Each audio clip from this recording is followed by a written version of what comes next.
this challenge does not come unanticipated.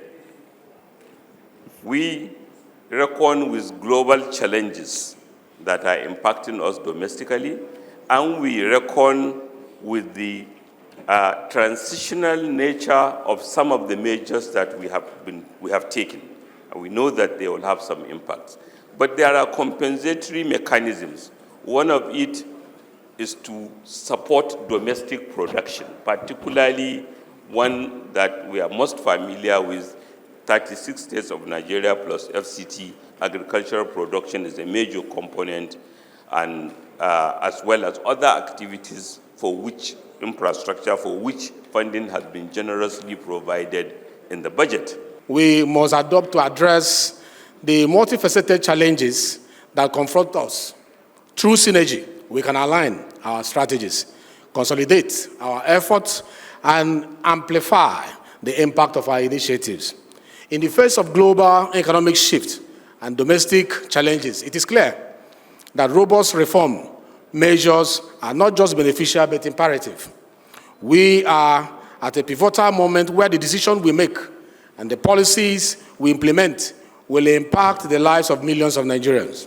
The reform we envisage should not only address the immediate needs, but also lay a foundation that is resilient with a dynamic framework that can adapt to future challenges and opportunities.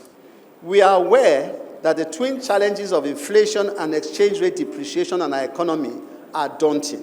However, they are not insurmountable. Monetary policy actions are sometimes inhibited by transmission lags. Nonetheless, it is expected that the policy measures implemented by the bank will permeate the economy in the short to medium term. Just one more minute, sir. Inflation pressures may persist, albeit temporarily, but are expected to moderate significantly by the fourth quarter of 2024. Exchange rate pressures are also expected to reduce with a smooth functioning of foreign exchange market. We are committed to implementing policies that will ensure a stable macroeconomic environment and guarantee improved livelihoods for all Nigerians. In agriculture, if we need to stabilize the economy, two things need to happen. Inflation needs to be tackled. The governor of Central Bank has said what is being done. He has announced his targets for inflation, and the fact that inflation targeting will be a key element of the strategy, which is right because they're in charge of the targets of monetary policy. But in addition to that, when you look at inflation, a large element is food inflation.